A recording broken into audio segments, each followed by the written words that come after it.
And our final inductee is Clark Burroughs. He's going to be introduced by Pete Dugan.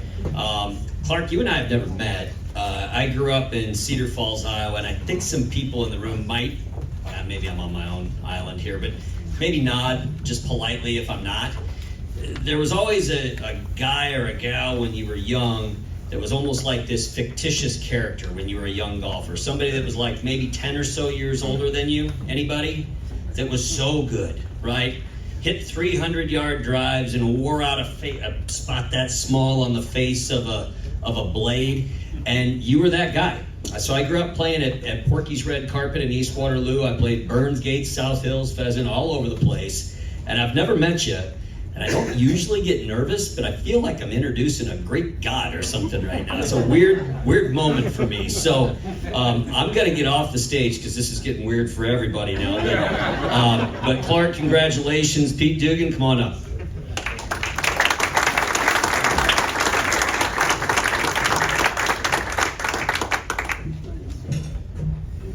First of all, he can't hit at 300. Good evening, my name is Peter Dugan. I'm here to introduce to you the next Iowa Golf inductee, and that's Clark Burroughs. Clark grew up in Waterloo, Iowa, where we had somewhat of an idealistic childhood with respect to junior golf. We were privileged to have two professionals at Byrnes Park that had a passion for growing junior golf, and Don Narveson and Bob Van Fleet. Somehow those two professionals convinced the city of Waterloo to give us their golf carts from 6 a.m. to noon for junior players. In addition, Narv and Van Fleet would teach on Saturdays for free. This program produced numerous PGA Club professionals, multiple collegiate scholarships, NCAA individual champions, a Walker Cup member, a USAM participant, 59 on tour, and 9 players that advanced that participated on the Ben Hogan, Nike, and Nationwide tours, with 4 of these individuals advancing to the ultimate destination, competing on the PGA Tour. Those programs changed the trajectory of many young people's lives in Waterloo. One of those individuals that came out of this program was Clark Burroughs. Clark demonstrated an immense talent and will to win at a very early age. Clark competed for West High and then accepted a scholarship to golf powerhouse Ohio State University. Many of you may not be familiar with Clark's playing resume, as the majority of his achievements were out of the state of Iowa. So let me run through those for you. Clark won the Iowa Boys Junior Championship in 1980. He was a 4-time first-team All-Big Ten player. He was an NCAA Division I All-American 4 consecutive years. He won the NCAA Individual Championships in '85. He was the Big Ten Player of the Year in 1985 with 7 individual titles. His teammates at Ohio State elected him captain in 1984 and 1985. He competed in the U.S. Amateur in 1983, being the medalist and ultimately a semifinalist. Clark then qualified for the '84 Masters as an amateur, and he finished in a tie for 46th place. He was also a member of the 1985 victorious Walker Cup team at Pine Valley. He won the 1987 Waterloo Open Professional Division Championship and was inducted in 1997 to the Ohio State Athletic Hall of Fame. Clark then secured his tour card and was a member of the Pro Tour for 11 years with 130 starts, 60 made cuts, several top 10s, with his highest finish being a runner-up at the Canadian Open. It's quite an accomplishment. Recently, Clark was instrumental in organizing a reunion of all the players that came out of Byrnes Park Waterloo Junior programs, and we've been meeting the past 3 summers. Getting to play another round with these great players and then sitting at dinner listening to the stories about playing collegiately or professionally is priceless, and we thank Clark for putting that in motion. One last story before I formally introduce Clark. In my opinion, Clark's greatest strength was not his swing, his short game, his iron game, or his putting. I believe it was his immense confidence and ability to play the game. Many considered Clark cocky, but if you really knew Clark, I don't believe he was, at least not all the time. His sheer belief in his ability was his greatest strength, and let me give you an example. Clark was playing in a high school meet, a Big 8 meet at Elmwood in Marshalltown. Johnny Shaw and Clark were in the pro shop before teeing off, and Clark went up and asked the pro, "What's the course record?" And Clark told me later on, he goes, that pro thought, who is that snot-nosed little kid? The pro answered, irritated, 65. A little over 4 hours later, Clark poked his head in the pro shop. He goes, now it's 64. That is Clark Burroughs in a nutshell. So without any further ado, let me introduce you to our old friend, the 2024 Iowa Golf Hall Fame inductee, Clark Burroughs.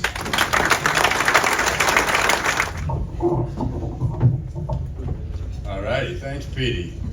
It's great to be back in the state where it all started. And I'll tell you, I think the last time I was this nervous was 40 years ago when I teed it up in the Masters as a 20-year-old. And with that being said, this is highly unlikely to be a bogey-free speech. I'm excited, grateful, and honored to be here tonight. I am also incredibly humbled to be part of such a surreal event. To see guys I competed against 40, 50 years ago is amazing.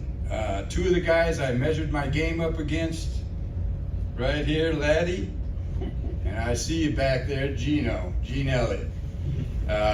Those were the two best, and it took me a hell of a long time to figure out how to beat you guys because you were so good. I'm in awe of this museum over here, of all the accomplishments of all these Hall of Famers. Incredible stuff that you guys have done, playing ability or the growth of the game in Iowa. And I feel very lucky to be a very small piece of all of this. I want to thank Pete and Kenny for putting my name in the hat to make this all possible. Thank you to the Iowa Golf Association, the selection committee. I also want to thank Echo Valley. Michael, you should be very proud of this place. Let me see here. There's a bogey.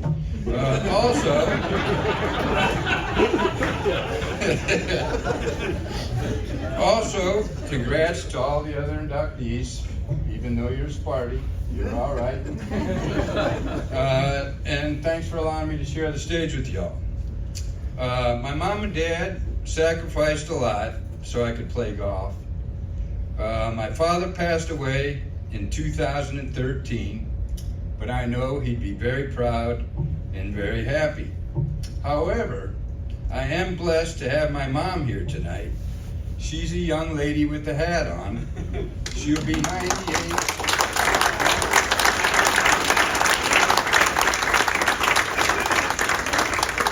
She will be 98 next month. Yeah, incredible. Hope I make it to 68. Where am I? See, here's another bogey. I made a couple birdies though, so. I want to thank my brother and my sister for all of their support over the years. I want to acknowledge my son here tonight, Connor. Love you. You know, I had another son, but he died in 2012. So, Clay, I love you. Let me see here. It all started for me in Waterloo, Iowa, and I have so many great memories growing up in the Lou. My dad taking me to Byrnes Park when I was 7 years old, playing 1, 2, 8, 9, 1, 2, and then 8, 9 came right back to the clubhouse. That's how I started. The friendships I forged to this day are still alive. I remember making my first eagle at Byrnes Park, playing with Keith Whittemore, who's here tonight. So many people helped me along the way to get here. The one person who helped me the most was a legend. He's in this Hall of Fame, Don Narveson. And Narv and I became very close. We had a special bond, special relationship. Narv loved golf, and he touched so many people's lives. I was very lucky to have Narv in my life, and I know Narv's up there right now, probably having a cold beverage. And I can't forget the other pro at Byrnes Park, Bob Van Fleet. And he was the head pro at Byrnes. He did a lot for me, and I feel very fortunate to have both Fleet and Narv in my corner. The Waterloo golf community in the 1970s was on fire, and the Waterloo Open was a big part of that. The Open, as we called it, I mean, growing up there, it felt like the US Open. And it gave kids a chance to look at the pros firsthand, to get an up-close look at how they did things. And everybody who grew up in Waterloo that played golf, their goal was to get their name on the trophy, either as an amateur or a pro. In 1974, I'm talking into this. In 1974, you be quiet, laddie. 1974, I watched Jack Rule Jr. win the Waterloo Open. And let me tell you, after that, I was hooked on the game. Jack made golf look cool. He inspired me that day. I mean, Jack is like the godfather of Waterloo golf. And I'll tell you something pretty cool about the Waterloo Open. It's very dear to my heart. Is when I went back to Waterloo in 1987, the first time I was back in Waterloo since the time I moved in '81, I won the Waterloo Open, and Jack Rule was there that week. Pretty cool. I have fond memories of the State Pee Wee in Grinnell, Larry Crawford. What a tournament that was. Do they even still have that? Probably not, but it was a great tournament.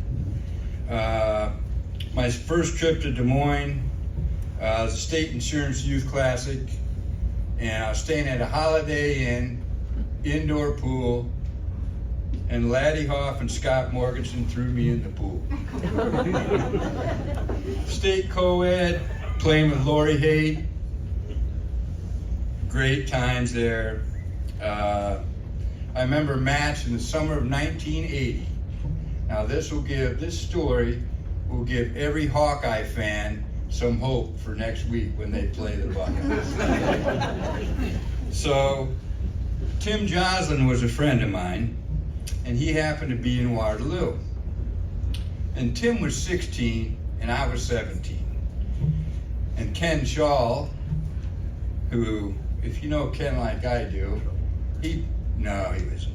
But he always pretty much had the bet won on the first tee, if you know what I mean. So he could have gabbed his brother to be his partner, you know, which was closer to our age.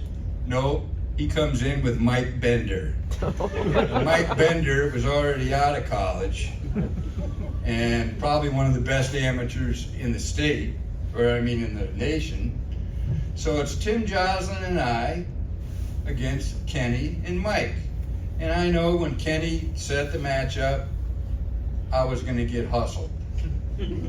But it turns out that Kenny got hustled because we kicked the crap out of him. So that gives the Hawkeyes some hope. I have to thank Jim Brown, my coach at Ohio State, for taking a chance on a skinny, cocky kid from Waterloo, Iowa.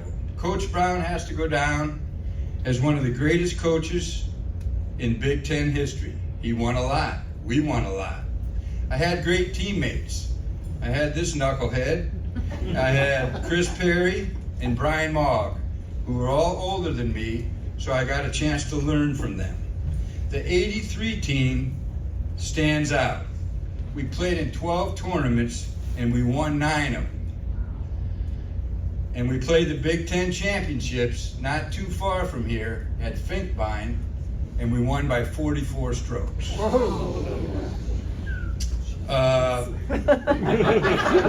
a lot of strokes. And usually if you win by 20, you're doing pretty good, but 44, that's what we won by, buddy. I owe all of my success at Ohio State to Jim Brown, and my teammates. And I'm not a Hawkeye like him. I'm a proud Ohio State Buckeye. OHIO. I made a great run at the '83 U.S. Amateur, all the way to the semifinals. And boy, I gotta tell you, I'm glad it wasn't on TV like it is today. Now they do the qualifying and everything, but back in the day, they didn't even, I think they televised the finals. So it wasn't on TV. So I step up on the first hole, I'm playing legend Jay Siegel, who's got to go down as probably the best, one of the best amateurs ever to play. And I step up on the first tee, they announce my name, and I hit what I call a Dan Bartlett. I stone topped it 30 yards. Not on TV. So, against Jay Siegel, you're one down. It gets worse.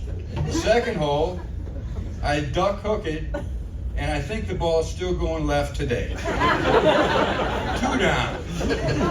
Well, kind of gathered myself, but I lost 3-2. But I'm happy that there's no TV footage. Because who wants to play golf like Bartlett? Making that into the semifinals back in the day qualified me for the '84 Masters. And I played a practice round that year on a Tuesday with Ben Crenshaw and I call him Nate, Nathaniel Crosby. And 5 days later, Ben Crenshaw was wearing the green jacket. 1985, I was fortunate enough to make the U.S. Walker Cup team at Pine Valley. And I don't know how they do it these days. Captain McCoy could probably tell you. But back then, you pretty much knew 4 or 6 months in advance that you were on the team. So you take the measurements for the pants. Well, in those 4 months, I grew 2 inches. So, hold on. So, I wore high waters all week long. Good thing, because the first day it did rain. Where are we at? Okay. No, well, I've made a few birdies. I feel like a 12 handicap up here, right? In closing, I have to thank all my high school teammates, Ken Shaw, Mr. Iowa, Tommy Christensen, got like 47 hole-in-ones. Gary Cool used to break a club about every 2 weeks. Scott Morganson, Morgie, I'm praying for you, buddy. Morgie was one of the best players. You know, I think he won the state junior in 1980. Yeah, after you threw me in the pool. Mike Lamb, I call him Leroy Lamb. Johnny Shaw, my boy. We used to have played a lot of golf, but I remember those basketball games over there on Derbyshire. Brad Clark, he was a lot younger than me, but I remember him and Rod and Sally Clark. We loaded up a van and we went to Quincy, Illinois to play the Little People's Tournament, where I made my first hole-in-one. Perry Bussey, great teammate. A lot of good ping pong matches with him. And I have to remember 2 guys that passed away, Tim Boswell and Jeff Dotson. Everybody's got a great story about Boz. And Jeff Dotson, I also need to, he played the state high school tournament with a broken leg. True story. And actually his game was better because, didn't try to kill it. I also need to mention Randy Wexter, Doug Donachie. Doug and I competed when we were 7 years old, no doubt about it. We made each other better.